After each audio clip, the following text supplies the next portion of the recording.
Hey everyone, welcome to another episode of The Comic Wall. I am the Outcast Angel, and today we are talking about issue 178 of The Walking Dead, part 4 of 6 of New World Order. And remember, this video has spoilers, and if you don't like spoilers, shut that shit down. Low-key, that's always my favorite part of the episode. So yeah, this issue came out a couple of weeks ago. I know I'm a little late coming out with this video, but, you know, I've been hella busy and, you know, just so much has come up. But, you know, I figure the season finale just premiered last week, and, you know, we're gonna have enough Walking Dead withdrawals until the next issue comes out, or if you don't read the comics, you know, until the next season comes out. And so I figure might as well still get it out there, you know? So yeah, let's go right into it, guys. This issue was frustrating. It was really intense, and, you know, we'll see that going into it. But first off, let me gush about these covers because, whoa, because I've always loved the covers. If you can tell by my wall, I don't put them up just for, you know, just take up wall space. I love the covers. I've always really appreciated them. From Tony Moore to Charlie Adlard and Cliff Rathburn, you know, they've been blowing it out of the park with these things. And of course, we have the tribute cover to Andrea done by Bill Sienkiewicz, and he's been really kicking ass with these things, guys. They're beautiful, and I mean, what a way to celebrate 15 years of The Walking Dead other than a line of tribute covers, you know, and I'm excited for the rest of them. So with that being said, let's dive right in. And so if you guys remember last issue, Siddiq kind of walked in on a very awkward scene between Mercer and another soldier. Now wait up, I know how that sounds. What he walked in on was a possible conspiracy to overthrow Governor Milton and take control of the Commonwealth. And so, you know, of course that seems bad, and, you know, this issue, he's still alive, so, you know, great news. Is it really great news? Are we on good terms with Siddiq? He's kind of been fucking things up. But yeah, so Mercer takes control of the situation. He's one of those guys that's like, hold on, I'll handle this. And of course he goes up to Siddiq and explains what happened because it looked pretty bad. But he introduces himself and explains like, hey, I love our governor. I appreciate the life she's given us. But, you know, her son's a bit of an asshole, and the rest, all that was just a couple of other guys blowing off steam, you know.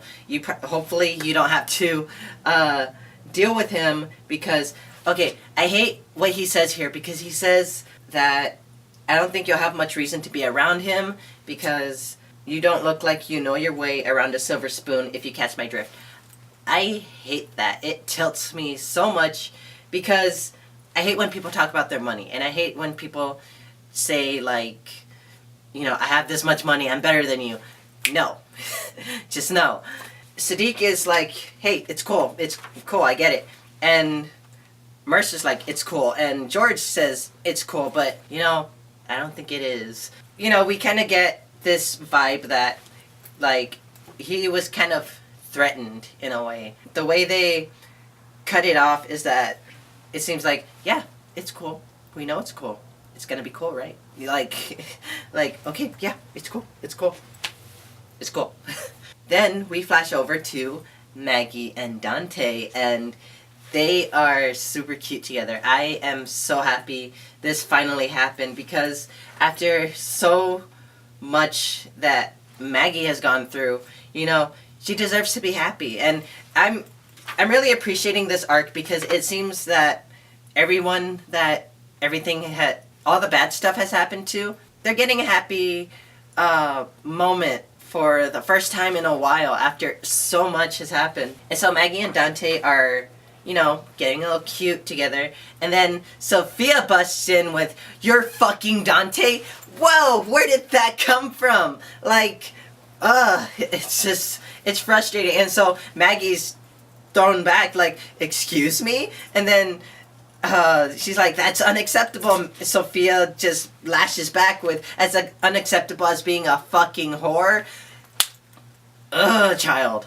Okay, so Sophia runs off and Maggie runs after her, and she's having a bit of a meltdown because she feels that because Maggie is, falling for Dante a little bit, that she never really loved Glenn, and that if she never really loved him or doesn't love him anymore, what does that say about her? Like, did they ever love Sophia? And, that's Sophia's insecurity coming through, because with everything that's happened from Carol, her original mother, her actual mother, killing herself, to even Maggie almost trying to kill herself, like, it's a lot to I guess, to take in. And what I hate the most about this scene here between Maggie and Sophia is that Sophia is portrayed too much as a child. I know she's still a child. She's probably like, 14, maybe 13. And she reacts like, I hate Dante. He's stupid. He's nothing like Glenn. Ugh. And he's gross. Like, ugh. Like, I don't like it, because she carries herself well, and she seemed a little more mature than she used to be. But, it's here that's coming through that she's not, she's still a kid. So Maggie talks her through it. She's like, look, I always loved Glenn. I've always loved you. I always will love you. But, Glenn died, and I've been alone for a long time. Dante makes me happy. I think I deserve to be happy, What it all comes down to is that Sophia's mad that Maggie never told her. And so she ended up hearing it from some of the other people in the hilltop, and she was upset because she didn't know, and she thought it was a lie. She thought people were just talking, and so she tried to defend her mom, or defend Maggie, and she made a fool of herself, I guess. And so, yeah, Maggie's like, yeah, I should have told you, and I'm sorry. And so, they make up. They're good with each other now. And then later, she meets up with Carl to kind of confirm it. And I like this part the most, because Carl's like, you don't approve? And then Sophia says, did you, when Rick and Andrea first got together? And then I love this because it shows how grown up Carl has become. And so he says, I did. I wanted my dad to be happy, and in time I hope he finds someone else. I'll be happy for him then too. And Sophia says, I guess you're way more mature than I am. And freaking Carl with his shit-eating grin says, that's never been up for debate. Like, rip Carl on the show. Like, I'm gonna miss him. Then we flash over to Michonne and Elodie, her daughter, who she's finally met up with, and we get to see a little more of how Elodie, I guess, learned to cope with everything since she and her mother got separated. And if you remember, Michonne left her daughters with her ex-husband, and so here we see just how it affected Elodie, because she ends up saying, after what happened to Dad, what happened to Colette, what happened to me, I blamed you. And this is what I love the most, because Michonne really shows her side as a mother, because she just blocks everything that Elodie says, because like here she says, I don't know if this helps, but I did too, and I blamed myself too. And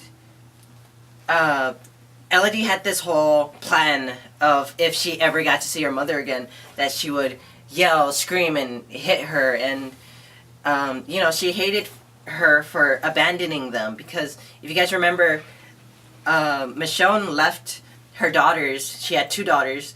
One of them didn't make it through, and she left them with her ex-husband and went on to, I guess, live her life or something like that. And so she's, Colette's been, Elodie's been alone for a long time, and so she grew up, like here, she here's where Michonne really starts to kind of counter everything Elodie says, because she says, I grew up hating you. Psh, that's okay. I might still hate you. Psh, that's okay too. I may not want to be around you. Psh, then I'll be here when you do.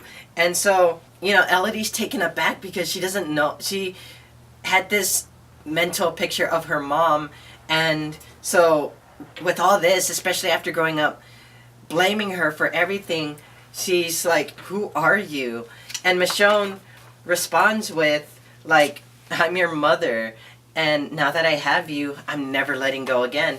And I love this the most because she's taking responsibility for, what she did, and she wants to be a mom again. She, if you guys remember in issue, what was it, 139, when she and Rick were talking, because that's when she came back. She left for a while because she went fishing with this one of the new communities we get, and so she felt that she didn't deserve to be happy anymore, especially with Ezekiel, because she abandoned her kids, and what kind of person did that make her? She meets up with the rest of the group, with Eugene, Magna, Yumiko. This is where Governor Milton comes in and says, we're giving you back your weapons, and I would like to personally see this Alexandria that you guys have been talking about. And, I guess to kind of see what they're investing in, I guess. And so I'm a little confused by this, because why is she going personally? Who's going to be in charge of the Commonwealth, especially? And so, maybe this leaves it open to whatever Mercer and George were talking about. So, but, I think Mercer might end up going with them. So, that might not work out the way that I'm thinking, And so they're getting their weapons back. Elodie gets to see how Michonne carries the sword. And then Stephanie comes back into the picture, and I've seen a lot of people get a little confused. I was pretty confused by this. Stephanie has a different color tone. She's black now. And it's a little confusing because in the last issue,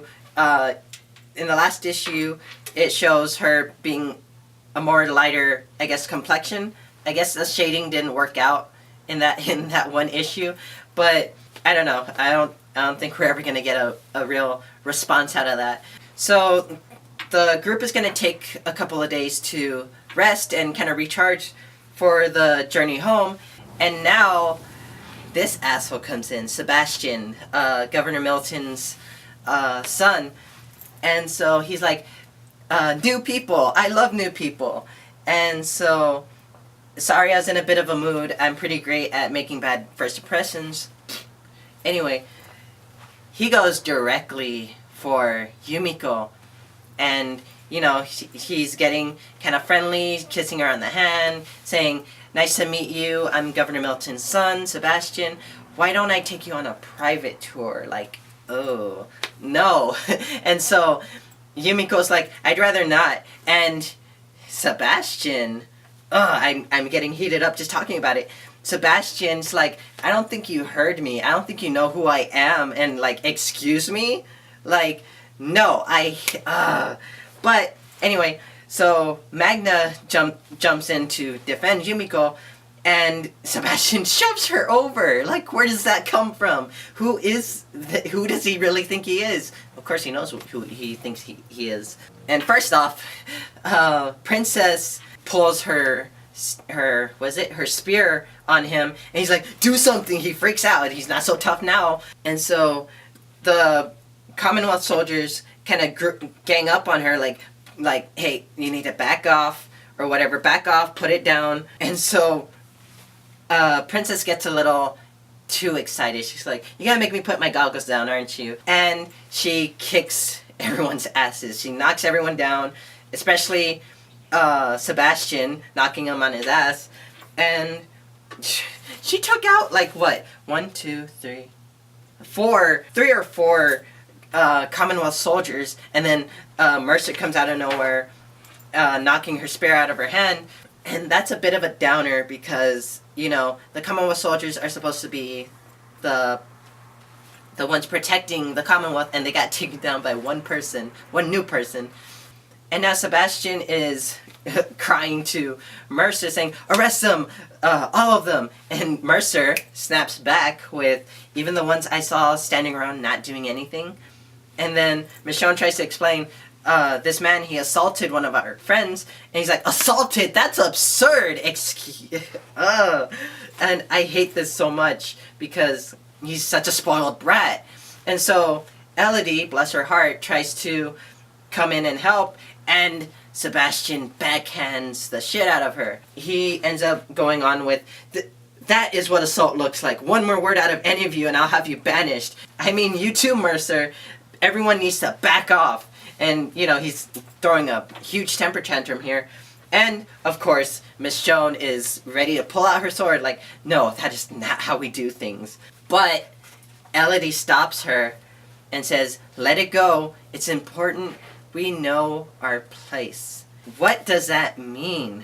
Where are they exactly? What is this Commonwealth? And what is this place exactly? How do they enforce that? Or do they even enforce that?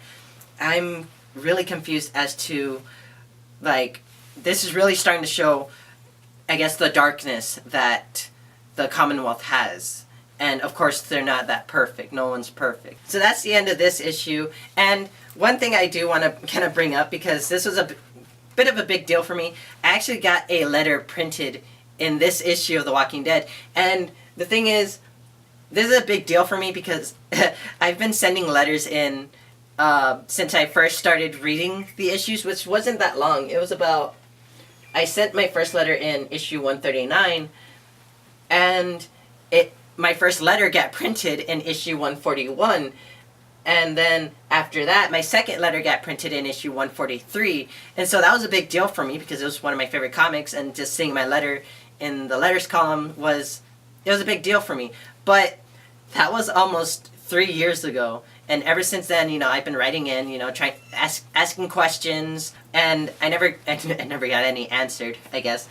And so, yeah, this is a bit of a big deal for me. So what I ended up saying was, hey, Walking Dead team, so, wow, I just about cried when Michonne and her daughter reunited.